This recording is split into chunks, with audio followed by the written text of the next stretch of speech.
You know I love our girl Ariana Grande, like maybe too much, you know?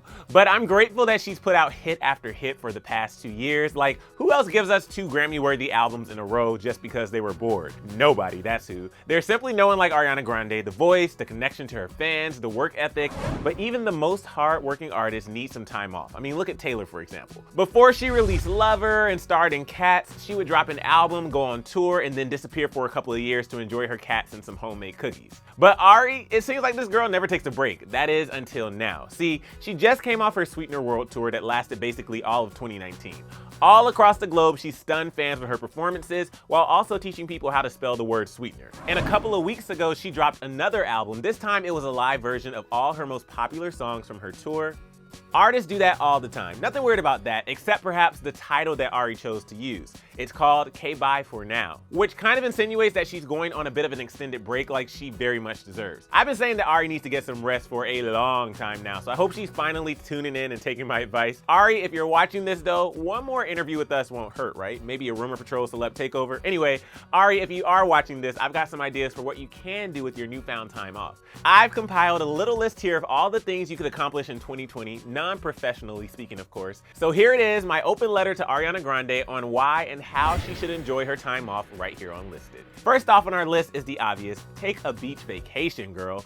Ariana, you traveled all over the world for your Sweetener World Tour, but you never hit any tropical locations to just lounge in the sand and, yeah, your way through some pina coladas. Like, I don't even remember the last time I saw you hanging out by the beach on your Instagram, not including your Vogue cover shoot with Toulouse last year. Actually, guys, take a second and Google Ariana Grande vacation, and you just get a bunch of results of her taking a trip on stage during her tour. The only result you'll get on the first few pages is from 2017 when Airbnb gifted her with the trip somewhere that looks cold AF. But you can still see her sipping on a nice coffee. The girl knows what she likes. And I know you also like the beach, Ari, because back in 2013, you told this early fan that going to the beach was one of your favorite things to do, along with reading, watching old movies, hiking, and shopping. And we know that you still enjoy shopping. And you tweeted way back in 2014, why see the world when you got the beach?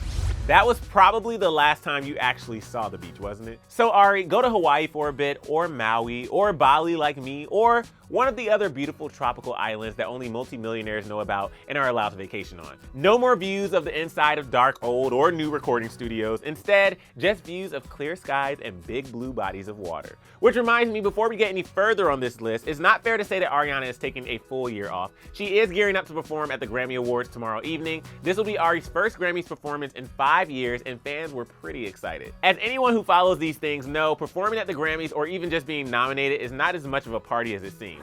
It takes days of preparation and rehearsal, hours of glamming up your hair, makeup, and outfits, and only a few minutes to make it perfect. Though it's certainly anything but a day off, it's the reward that Ariana deserves after so much hard work through the past few years. Actually, Ariana's return to the Grammy stage is a bit surprising considering what happened last year. So she was slated to perform when she abruptly pulled out of the show. Why, you ask? Well, here comes the controversy. So allegedly, Ariana wanted to perform her mega hit at the time, 7 Rings, but that didn't comply with official Grammy guidelines. The Recording Academy wants artists to only perform songs that are nominated at the show, and 7 Rings had just been released, so Ari passed on performing.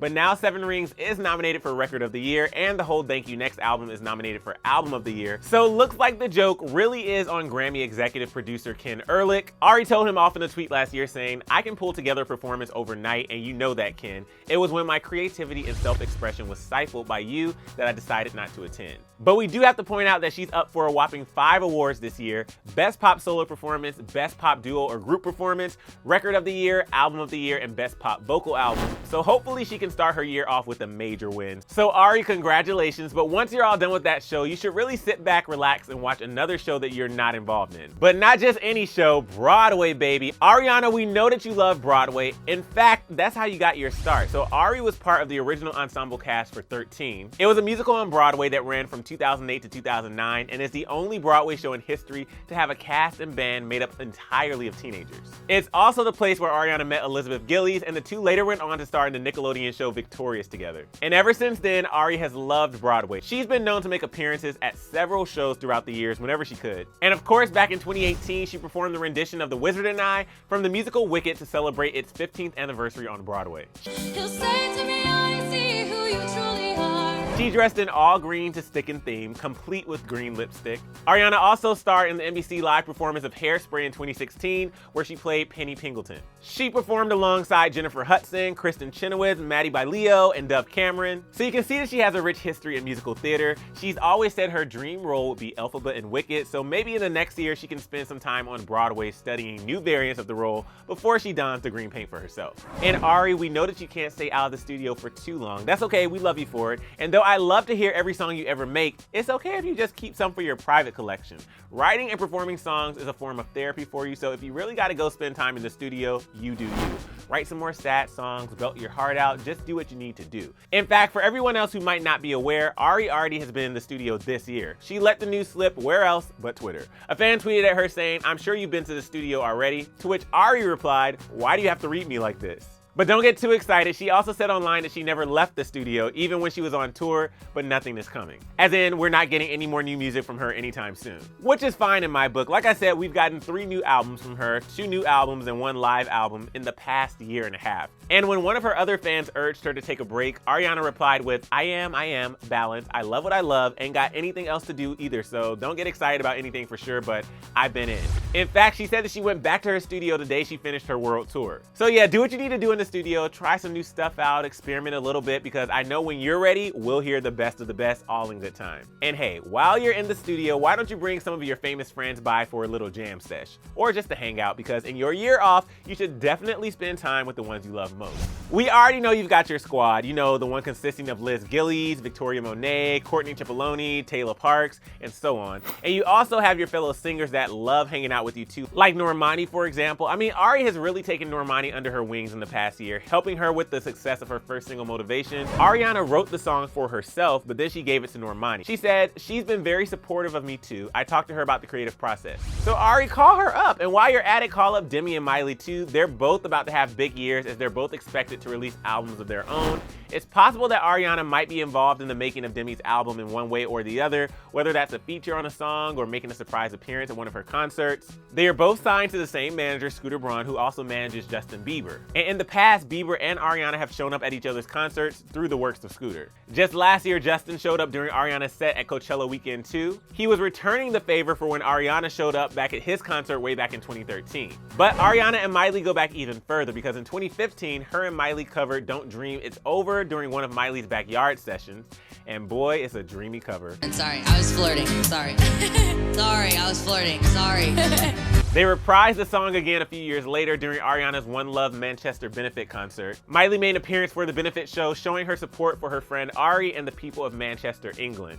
And while we're on the topic, maybe in 2020 you can do even more charity work. So Ari planned a star-studded concert, One Love Manchester, in just 2 weeks. And in just that short amount of time, she raised over $13 million for victims of the Manchester arena bombings, as well as their families. It was an incredible feat, the likes of which haven't really been done before in such a short amount of time. So if Ari had a whole year to plan another event like this, just imagine what she could accomplish. But it doesn't even have to be something of this scale. Ari, we know you see it, you like it, you want it, you got it. So maybe let's share the wealth this year and give back to some of the causes that are close to your heart. I'm sure you do a lot behind the scenes that we're not even aware of, but this year, let us in on some of the charity work you're doing, because I know a lot of your fans will be happy to take part and help out as much as they can as well. In the past, Ariana has supported charities such as the Cancer Research Institute, the Elizabeth Glacier Pediatric AIDS Foundation, the Make-A-Wish Foundation, PETA, and St. Jude Children's Research Hospital. So maybe you can partner with one of those on a campaign or a fundraiser. I would pay a pretty penny to see you as a keynote speaker. Another thing you could do is take a page out of Meghan Markle's book and do some sort of voiceover acting in exchange for a charitable donation.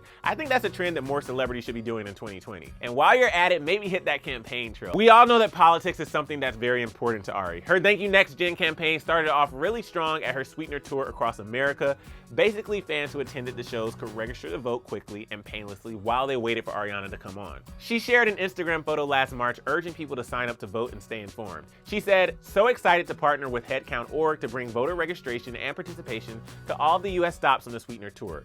Visit the Headcount booth at the show to use your voice and get your Thank You Next Gen sticker." Visuals that appeared before her performance at the Sweetener tour also urged young people to register to vote. 2020 is a presidential election year, and throughout the year, we'll be voting for someone to face off against Donald Trump in November. Ariana has already unofficially endorsed Democratic candidate Bernie Sanders, who is one of the front runners in the Democratic primary, as well as Elizabeth Warren and Joe Biden. In a post on Twitter, Ariana said, "My guy, thank you Senator Sanders for coming to my show. making my whole night, and for all that you stand for.